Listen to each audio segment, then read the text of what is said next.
Muy bienvenidos a este nuevo episodio de la Catequesis del Nefrón. Hoy nos detendremos en ciertas proyecciones de la doctrina católica sobre la creación que tienen particular actualidad, pues son centrales para comprender la manera en que la Iglesia concibe la actual crisis ecológica. ¿En qué sentido debe entenderse la afirmación bíblica de nuestro dominio sobre el resto de la creación visible? ¿Es inevitable que el antropocentrismo bíblico nos lleve a adoptar una relación abusiva con nuestro entorno? ¿O cabe que una recta comprensión del mismo contribuya a adoptar modos más sanos de conectar con la naturaleza? Exploremos estas materias.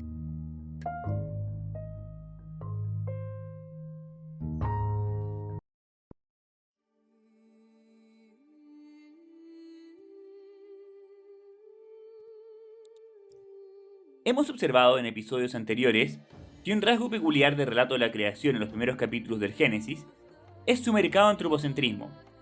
La Biblia manifiesta inequívocamente que el ser humano ocupa un lugar singularísimo dentro de la creación visible, y que tiene una particular relación con Dios que lo distingue de las demás criaturas del mundo corpóreo. Incluso recordemos que el relato del capítulo primero concluye con una bendición que Dios dirige a la primera pareja, en la que consagra su vocación a ejercer cierto dominio sobre las demás criaturas. Los bendijo Dios diciéndoles: sean fecundos, multiplíquense, llenen la tierra y sométanla, dominen los peces del mar, a las aves del cielo y a todos los vivientes que se mueven sobre la tierra. Y continuó diciendo: yo les doy todas las plantas que producen semillas sobre la tierra y todos los árboles que dan fruto con semilla. Ellos les servirán de alimento. Y a todas las fieras de la tierra, a todos los pájaros del cielo y a todos los vivientes que se arrastran por el suelo, les doy como alimento el pasto verde. Y así sucedió.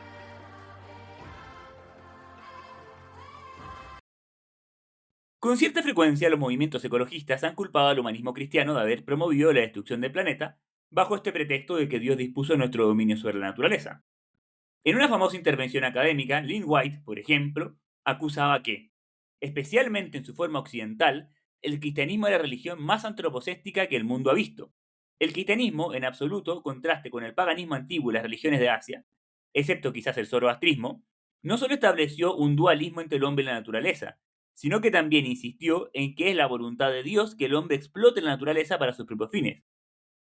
Al destruir el animismo pagano, el cristianismo hizo posible explotar la naturaleza en actitud de indiferencia hacia los sentimientos de los objetos naturales. Los espíritus que se situaban en los objetos naturales, que anteriormente habían protegido la naturaleza del hombre, se esfumaron. El efectivo monopolio del hombre sobre el espíritu en este mundo fue confirmado, y las antiguas inhibiciones a la explotación de la naturaleza se desmoronaron. En estas críticas se protesta especialmente en contra del paradigma moderno dualista, que establece una distinción tajante entre el espíritu y la materia, oponiendo la persona a la mera cosa y otorgando valor intrínseco únicamente a la primera, mientras concibe la segunda como un mero instrumento neutro e inerte, despojado de finalidad y valor propios. En reacción a dicho paradigma dualista, se promueve frecuentemente hoy propuestas de orden panteísta, que buscan, mediante la divinización del mundo natural, resaltar el valor sagrado de toda forma de vida. Los panteísmos ecologistas acentúan la interconexión solidaria entre todos los vivientes a costa de opacar la distinción entre individuos y rechazar cualquier visión jerarquizada del orden natural. En los casos más radicales, se habla en ocasiones de la especie humana como una verdadera plaga, cuya proliferación artificial es culpable del deterioro ecológico, y que por el bien del planeta requiere ser urgentemente contenida mediante la difusión de políticas antinatalistas.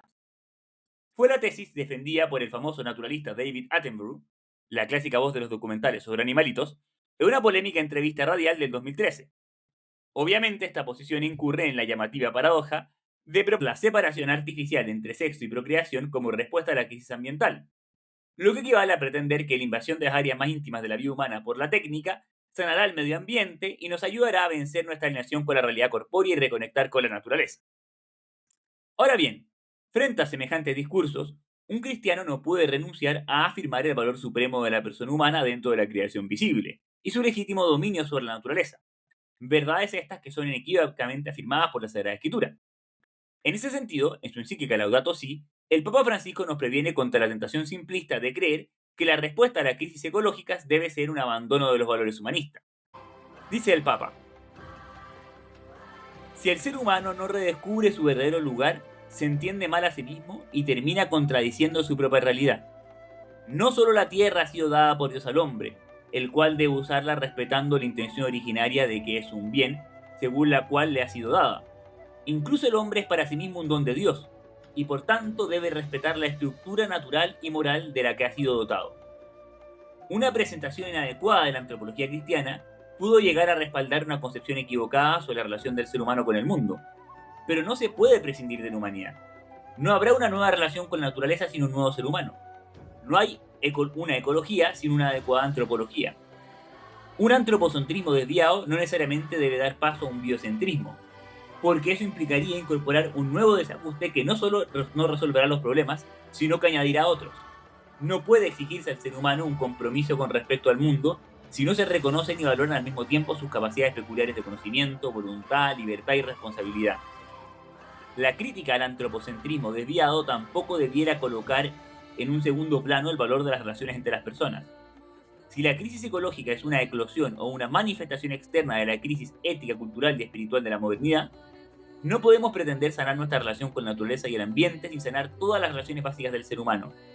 Cuando el pensamiento cristiano reclama un valor peculiar para el ser humano por encima de las demás criaturas, da lugar a la valoración de cada persona humana, y así provoca el reconocimiento del otro.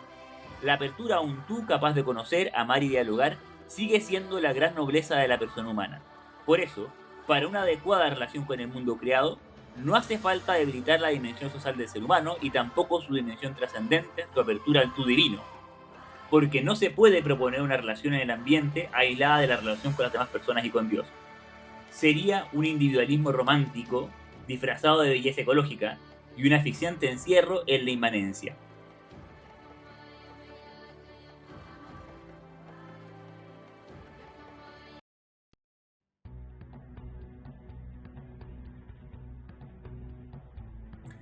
No obstante, también debe denunciarse como contrario a la fe el paradigma moderno dualista, que desvincula a la persona de su corporeidad y concibe el dominio sobre la creación como una manipulación despótica e irresponsable.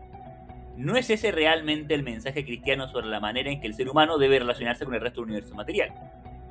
Para entender el sentido que se le debe dar a la orden de someter la tierra, hay que leer el segundo relato bíblico de la creación del ser humano en el capítulo 2 del Génesis.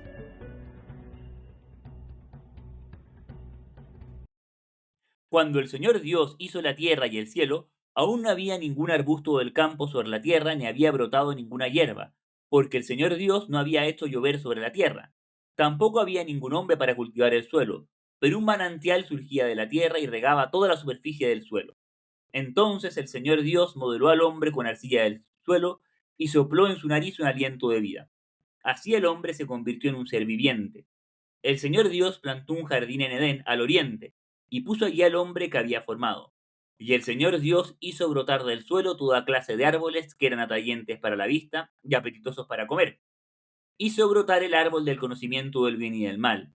El Señor Dios tomó al hombre y lo puso en el jardín del Edén para que lo cultivara y lo cuidara. Lejos del dualismo, este texto de la Sagrada Escritura nos presenta al ser humano como formado a partir de la tierra y colocado en el jardín de la naturaleza para hacerlo florecer. En ese sentido, se presenta la espiritualidad del ser humano como indisociable de su corporeidad, y si concibe su vocación trascendente a la relación íntima con Dios como algo que no es obstáculo a su pertenencia e inserción profunda en el mundo de las criaturas corpóreas. Para valorar correctamente el sentido de nuestro dominio sobre la creación corpórea, no debemos olvidar que la Sagrada Escritura afirma también que la propiedad absoluta sobre la tierra pertenece solo al propio Dios. Es lo que afirma, por ejemplo, los versículos iniciales del Salmo 24. Del Señor es la tierra y todo lo que hay en ella, el mundo y todos sus habitantes, porque Él la fundó sobre los mares, Él la firmó sobre las corrientes del océano. De hecho, no debemos olvidar que el fin último de toda la creación es la gloria de Dios, y eso incluye a todas las criaturas materiales. En ese sentido, más que de un dominio irrestricto, hay que hablar de una administración de los bienes de este mundo. Estos nos son confiados para que los empleemos bien, y deberemos al final de nuestra vida dar cuenta del modo en que los hemos empleado. Es además una administración conjunta, pues toda la humanidad es la que debe hacer un uso ordenado de las criaturas que redunde en el beneficio y embellecimiento de la creación entera. El fundamento del dominio sobre la creación es la imagen de Dios inscrita en la persona humana. Veremos en sesiones ulteriores cómo esta imagen se conecta con nuestra intimidad espiritual, manifestada especialmente en el ejercicio de las facultades superiores propias del ser personal, el conocer y el amar. En efecto, Dicha intimidad del viviente personal es lo que le permite poseerse, siendo consciente de sí mismo y asumiendo libremente su propia personalidad y su destino trascender mediante el don de sí.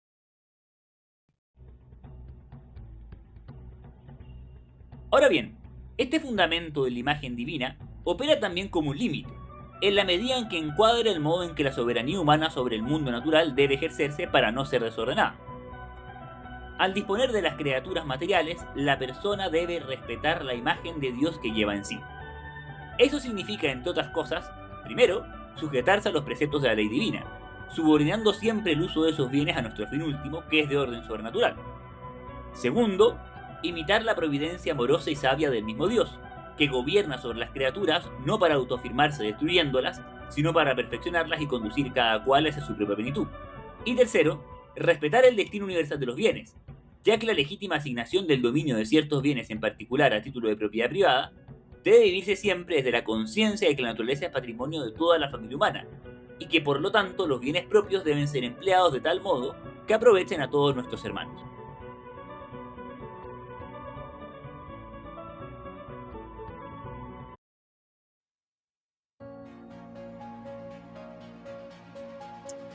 Nuestro dominio sobre la creación visible se realiza especialmente mediante el trabajo humano.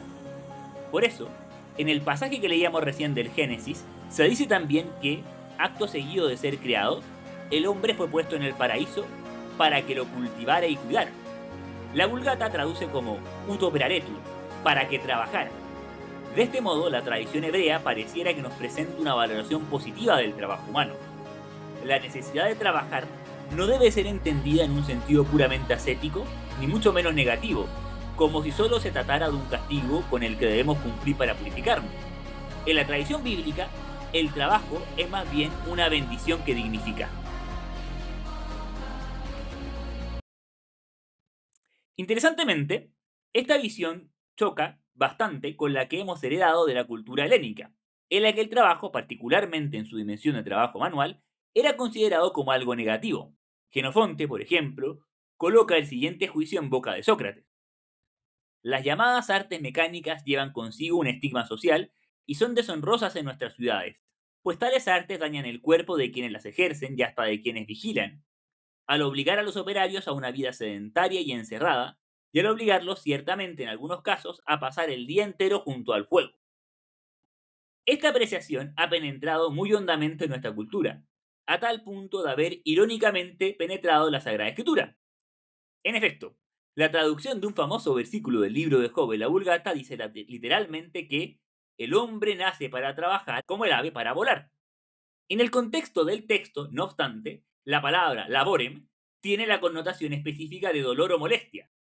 Lo que un deprimido Job quiere decir en ese momento es que pareciera que Dios nos ha hecho para sufrir, para padecer fatigas y dificultades.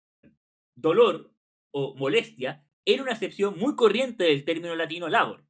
También la palabra trabajo parece remitir en su etimología a un instrumento de tortura latino llamado tripalium. Probablemente por este influjo de la cultura grecolatina, durante bastantes siglos la cultura occidental siguió minusvalorando el trabajo manual o físico, considerándolo como una actividad servil que se opone al ocio contemplativo, a tal punto que buena parte de la tradición espiritual y teológica cristiana, fiel a dicha herencia, tiende a prestar muy poca atención a esa sensibilidad distinta que parece proponer la escritura. Creo que en esta materia sí que corresponde hablar de una auténtica helenización del cristianismo en sentido negativo.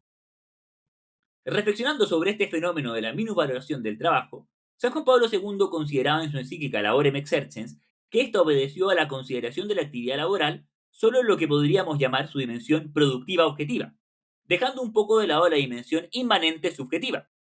Con esto quiere decir el Papa que la cultura griega piensa el trabajo como una actividad orientada a hacer cosas, es decir, generar resultados externos, olvidando que el esfuerzo en cuestión repercute también al interior del propio agente que trabaja y lo perfecciona.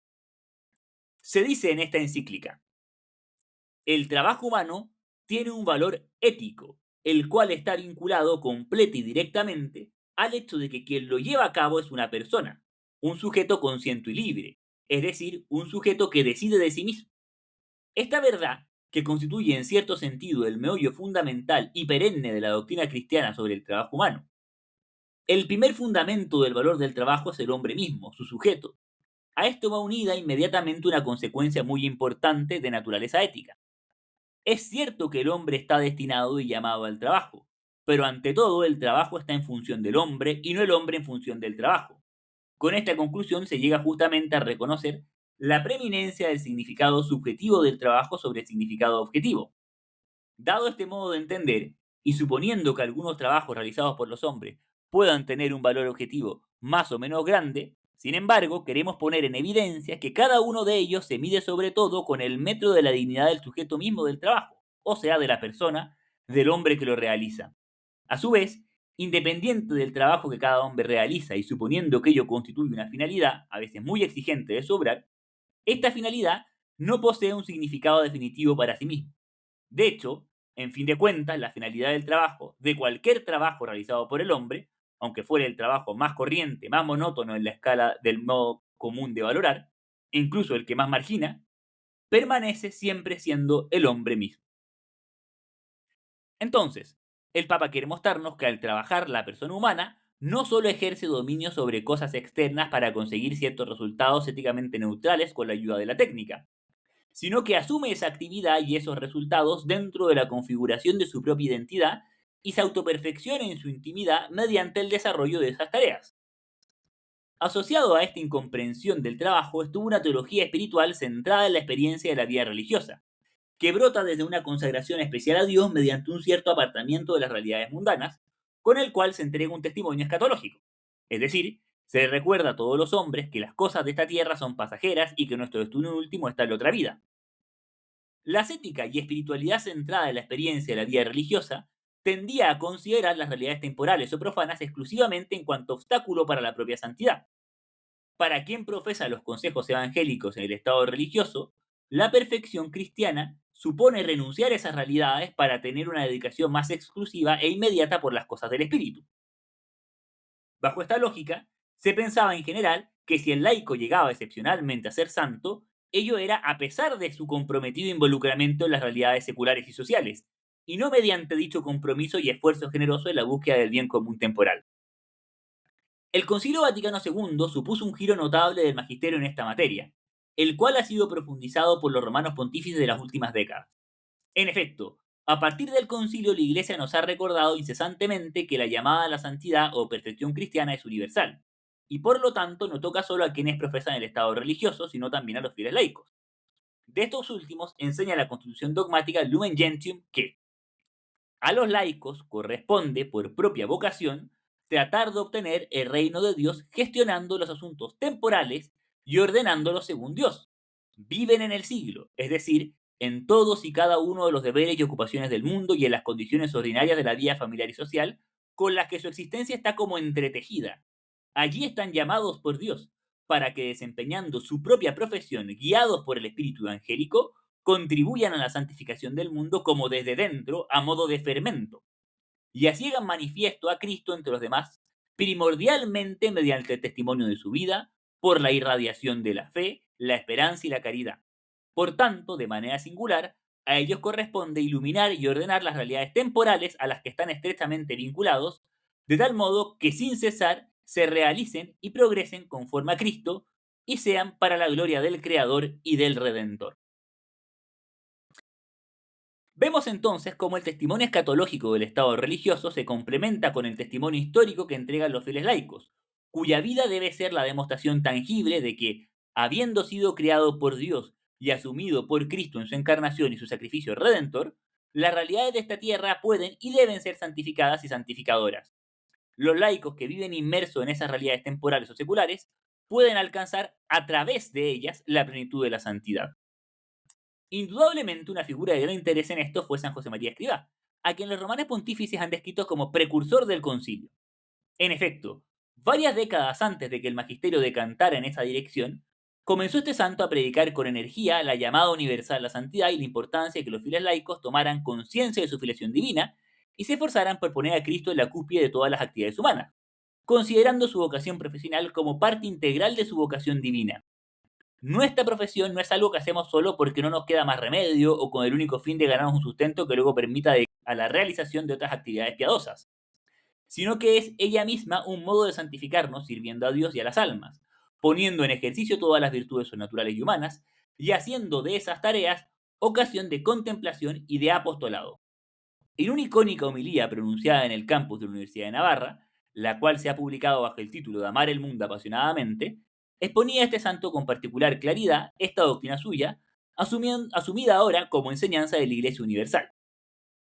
Lo he enseñado constantemente con palabras de la Escritura Santa. El mundo no es malo, porque ha salido de las manos de Dios, porque es criatura suya, porque Yahvé lo miró y vio que era bueno. Somos los hombres los que lo hacemos mal y feo con nuestros pecados y nuestras infidelidades. No lo dudéis, hijos míos. Cualquier modo de evasión de las honestas realidades diarias es para vosotros, hombres y mujeres del mundo, cosa opuesta a la voluntad de Dios. Por el contrario, debéis comprender ahora con una nueva claridad que Dios os llama a servirle en y desde las tareas civiles, materiales, seculares de la vida humana, en un laboratorio, en el quirófano de un hospital, en el cuartel, en la cátedra universitaria, en la fábrica, en el taller, en el campo, en el hogar de familia y en todo el inmenso panorama del trabajo. Dios nos espera cada día, sabedlo bien. Hay un algo santo, divino, escondido en las situaciones más comunes que toca a cada uno de vosotros descubrir. Yo solía decir a aquellos universitarios y a aquellos obreros que venían junto a mí por los años 30 que tenían que saber materializar la vida espiritual. Quería apartarlos así de la tentación, tan frecuente entonces y ahora, de llevar como una doble vida, la vida interior, la vida de relación con Dios de una parte, y de otra distinta y separada, la vida familiar, profesional y social, plena de pequeñas realidades terrenas. Que no, hijos míos, que no puede haber una doble vida, que no podemos ser como esquizofrénicos si queremos ser cristianos, que hay una única vida hecha de carne y espíritu y esa es la que tiene que ser en el alma y en el cuerpo santa y llena de Dios. A ese Dios invisible lo encontramos en las cosas más visibles y materiales. No hay otro camino, hijos míos. O sabemos encontrar en nuestra vida ordinaria al Señor, o no lo encontraremos nunca. Por eso puedo deciros que necesita nuestra época devolver a la materia y a las situaciones que parecen más vulgares su noble y original sentido, ponerlas al servicio del reino de Dios, espiritualizarlas, haciendo de ellas medio y ocasión de nuestro encuentro continuo con Jesucristo. San José María enseñaba a considerar esta llamada a la santificación del trabajo desde tres perspectivas complementarias. Primero, santificar el trabajo, lo que significa realizarlo de tal manera que este mismo sea algo santo y bueno. Eso implica convertir nuestros esfuerzos humanos en una ofrenda grata a Dios, lo cual se logra especialmente al unirlo al sacrificio eucarístico. En efecto, en la Santa Misa ofrecemos al Señor el sacrificio del fruto de la vid y el trigo que por el trabajo humano han sido transformados en pan y vino, en los cuales vienen significados todos nuestros afanes y esfuerzos, y que por las palabras de la consagración son unidos a la entrega perfecta de Cristo en la cruz y devueltos a nosotros convertidos en el cuerpo y sangre del Salvador. Hacer de nuestro trabajo una ofrenda grata a Dios exige realizarlo con perfección humana, poniendo empeño en el acabamiento técnico de cada tarea, pero sobre todo exige realizarlo con perfección sobrenatural, es decir, hacer de ese esfuerzo un acto de amor, trabajando con rectitud de intención, no por vanagloria, ambición de poder o avaricia, sino para entregarnos y servir a Dios y a nuestros hermanos los hombres. Segundo, santificarse en el trabajo. Las ocupaciones profanas, además de ser ellas mismas algo que puede ser bueno y santo, son también ocasión de crecimiento de las virtudes cristianas, y deben ser consideradas como una parte integrante de nuestro camino de crecimiento espiritual. Esta es quizá la dimensión que con más continuidad ha sido resaltada en la tradición de la Iglesia. Ya en el hora et labora de las primeras comunidades monásticas estaba presente la conciencia de que el trabajo manual sirve como escuela de virtudes y ayuda a mantener a raya ciertas tentaciones típicas de la vida de excesivo ocio. Para un fiel laico, este progreso espiritual engarza íntimamente con su progreso profesional, el cual es natural que nos haga ilusión. Vemos en nuestra capacidad de adquirir el arte que permite trabajar de un modo más eficaz una oportunidad para servir más y mejor a todas las almas y colaborar activamente en la construcción de un orden social más justo y conforme al querer de Dios.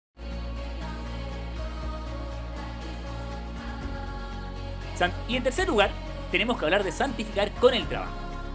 Finalmente, hay que ver el lugar del trabajo como un escenario privilegiado de la acción evangelizadora, es decir, hacer también de nuestro trabajo ocasión de apostolado. Hay que cristianizar el ambiente donde nos movemos, poniendo a Cristo en la cúspide de esas actividades. Este en ningún caso instrumentaliza o desnaturaliza las relaciones laborales, sino que más bien lo que hace es perfeccionarlas al elevarlas al orden sobrenatural. En efecto, Al trabajar entramos en contacto con otras personas, con las cuales debemos colaborar estrechamente, y en el marco de esa colaboración podemos dejar una huella profunda en el ambiente. Un cristiano que tiene vida interior profunda eleva la temperatura espiritual de los circuitos en que se mueve y logra con su palabra y con su ejemplo abrirle nuevos horizontes a quienes le rodean, transmitiendo la capacidad del Evangelio para dar sentido y trascendencia a todo lo que hacemos.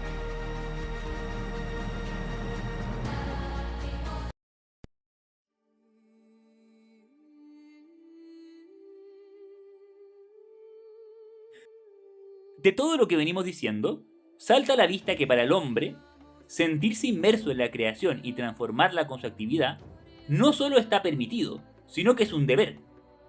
Se nos ha dado este mundo por hogar y estamos llamados a sacar a relucir sus mejores posibilidades, convertirlo en una casa acogedora, colaborar en la construcción de un orden social más justo en el que todos podamos florecer y realizarnos. Sería un profundo error pensar que el ser humano entra en armonía con la naturaleza, renunciando a su actividad creativa y comportándose como una bestia irracional. Para el ser humano lo natural no es ser una especie de Tarzán o buen salvaje que ha crecido al margen de la cultura civilizada, criado por un conjunto de simios y obedeciendo únicamente a sus instintos. La naturaleza del ser humano es la de un animal que está dotado de alma espiritual, en el que los instintos son perfeccionados por la inteligencia y la libertad. Por lo tanto, las creaciones culturales que brotan de nuestro trabajo forman parte de la identidad humana, a la cual le es inherente perfeccionarse mediante esta transformación del mundo natural. Esto significa también tener una actitud abierta y amistosa hacia los progresos de la técnica. No hay de suyo desorden en que conozcamos los ritmos, leyes y procesos que gobiernan el orden natural, y conociéndolos, ideemos innovaciones tecnológicas que permitan alcanzar de mejor modo las finalidades que son acordes con la dignidad humana. La técnica no tiene por qué ser de suyo alienante y destructiva, sino que correctamente ejercida contribuye al perfeccionamiento de la persona y de la naturaleza que la rodea. El Papa Francisco reconoce explícitamente este punto en la Laudato Si. Es justo alegrarse ante estos avances y entusiasmarse frente a las amplias posibilidades que nos abren estas constantes novedades, porque la ciencia y la tecnología son un maravilloso producto de la creatividad humana donada por Dios. La modificación de la naturaleza con fines útiles es una característica de la humanidad de sus inicios, y así la técnica expresa la atención del ánimo humano hacia la superación gradual de ciertos condicionamientos materiales. La tecnología ha remediado innumerables males que dañaban y limitaban al ser humano.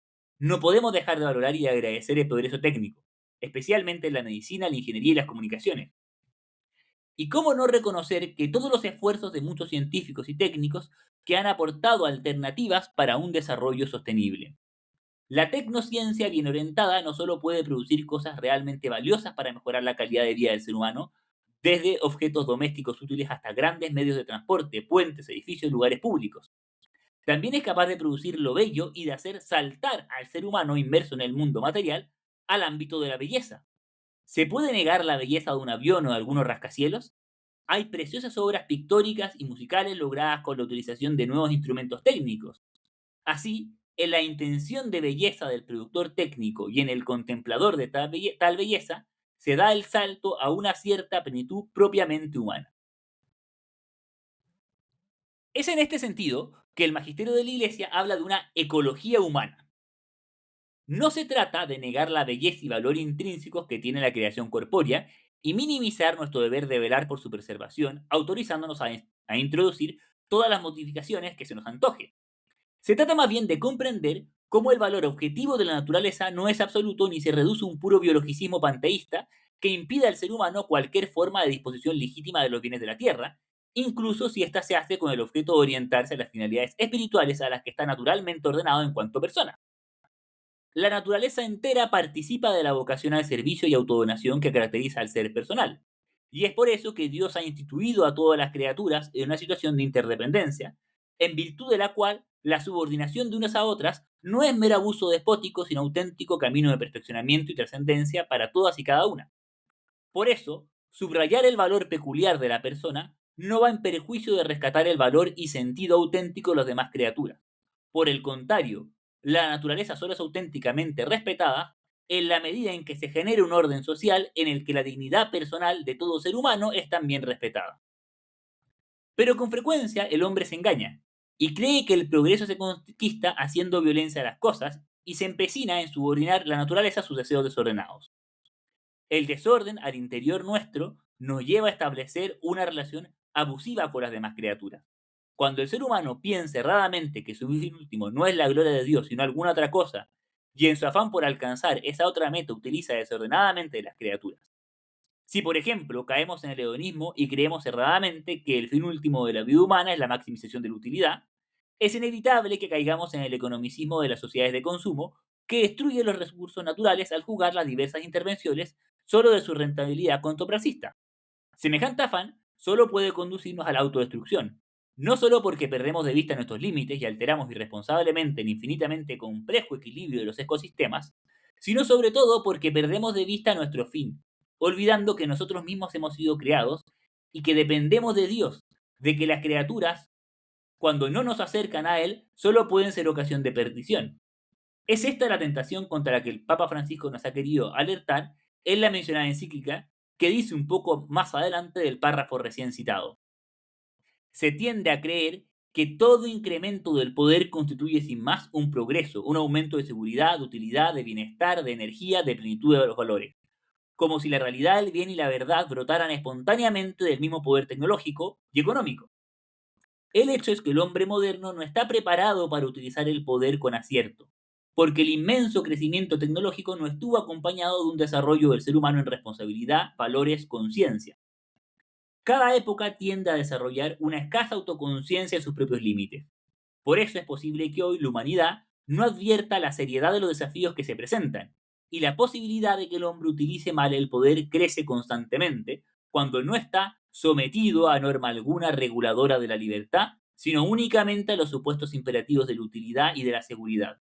El ser humano no es plenamente autónomo. Su libertad se enferma cuando se entrega a las fuerzas ciegas del inconsciente, de las necesidades inmediatas, del egoísmo, de la violencia. En ese sentido, está desnudo y expuesto frente a su propio poder, que sigue creciendo, sin tener los elementos para controlarlo. Puede disponer de mecanismos superficiales, pero podemos sostener que la falta de una ética sólida, una cultura y una espiritualidad que realmente lo limiten y lo contengan en una lúcida abnegación. Es en este sentido que sostenía el Papa Francisco que la auténtica responsabilidad ecológica es indisociable de la conversión interior de la persona humana. Debemos ver en el daño al ecosistema un síntoma del desorden en nuestra intimidad, y por lo tanto enfocar la lucha hacia ese cambio interior en nuestras valoraciones y conductas, sin quedarnos en meras estrategias institucionales o sistémicas, que por cierto también son importantes, como insiste el Papa tanto en la Laudato Si como en la más reciente Laudate Deum. Para hacer frente a la actual crisis se requiere un cambio de hábitos, y no solo un cambio en el sistema económico-social, un cambio interior que nos mueva a tomarnos en serio las repercusiones de nuestras decisiones y no desestimarlas con frivolidad, a ser verdaderamente generosos con las generaciones venideras y no comprometer su futuro por no ser capaces de negarnos pequeñas comunidades. El agotamiento de los recursos naturales es producto de modos de vida conducidos por el egoísmo, que no se toman en serio las exigencias del bien común y nuestra responsabilidad ante Dios. En suma, en lugar de abandonar la inquietud ecológica a ideologías antihumanistas y panteístas contrarias a la fe, los cristianos debemos asumir el protagonismo en este debate que nos atañe profundamente.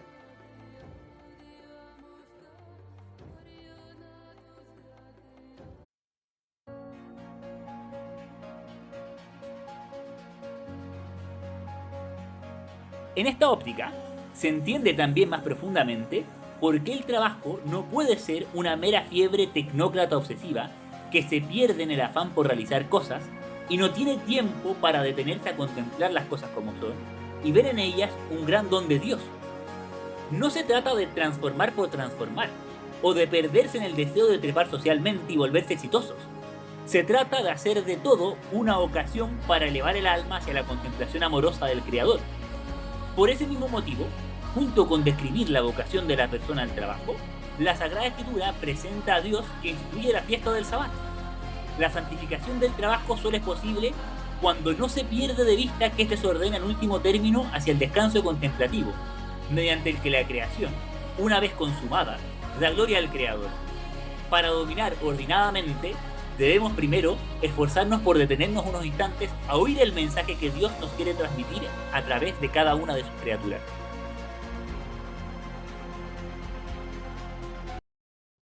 En ese sentido, conviene recordar que la intervención humana no es creación ex nihilo de finalidad y valores que son extrínsecamente impuestos a una materia puramente inerte y neutra. La naturaleza material tiene su origen en la sabiduría de Dios, y no somos nosotros, sino esa sabiduría eterna y perfecta, la que funciona como medida de cada criatura, la cual no está al servicio de nuestro puro capricho arbitrario, sino de la vocación trascendente a la que Dios nos llama. Es precisamente a ese peligro que se refiere la Sagrada Escritura cuando nos insta a cuidarnos del mundo. El pecado original introduce un gran desorden en el interior del hombre, cuyas pasiones lo arrastran hacia el deseo desordenado de bienes particulares que aparentan poder sustituir a Dios. Este desorden interior se proyecta en un desorden cósmico.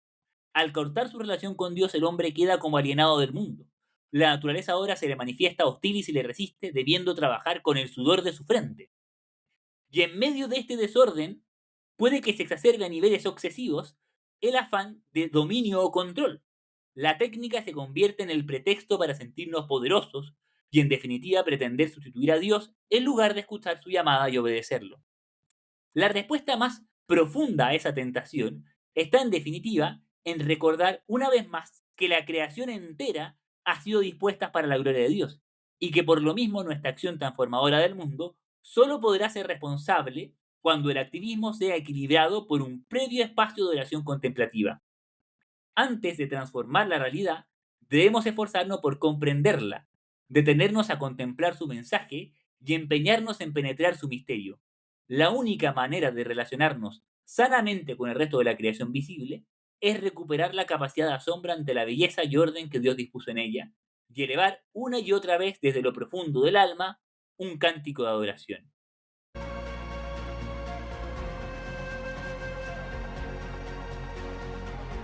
Para esto, puede ser útil habituarnos a recitar con cierta regularidad himnos que bendicen a Dios, celebrando la creación. La Sagrada Escritura y la tradición de la Iglesia nos ofrecen varios, pero uno particularmente bello es el llamado Cántico de los Tres Jóvenes, que recoge un himno de alabanza que dirigían tres muchachos israelitas mientras eran martirizados en un horno ardiente, de cuya llama, por cierto, fueron preservados por un ángel.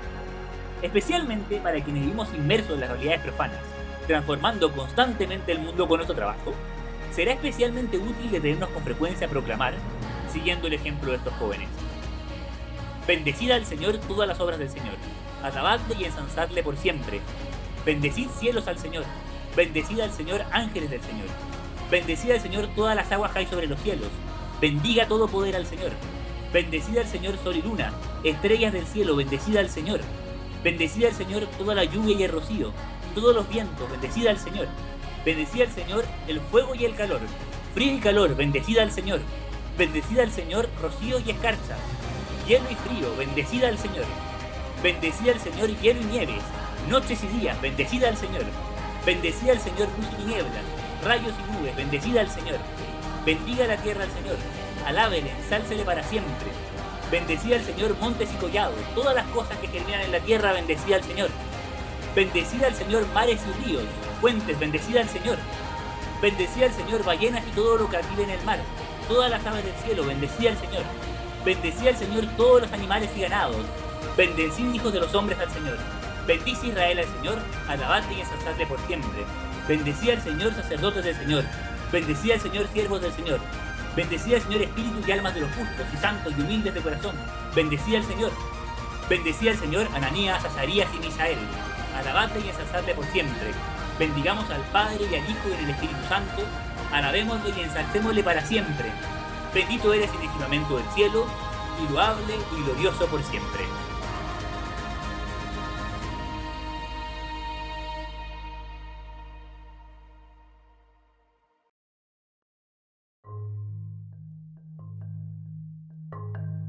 Agradezco una vez más a quienes nos han acompañado durante este episodio. Espero que el tema haya sido de interés. A partir de la próxima semana, continuaremos desarrollando más en profundidad la doctrina de la creación, deteniéndonos particularmente en la peculiaridad que Dios ha previsto sobre el ser humano, que es exactamente lo que distingue a la persona humana del resto de la creación visible, fundamentando su mayor dignidad y volviendo posible su vocación trascendente. Espero nos sigan acompañando para explorar esos temas.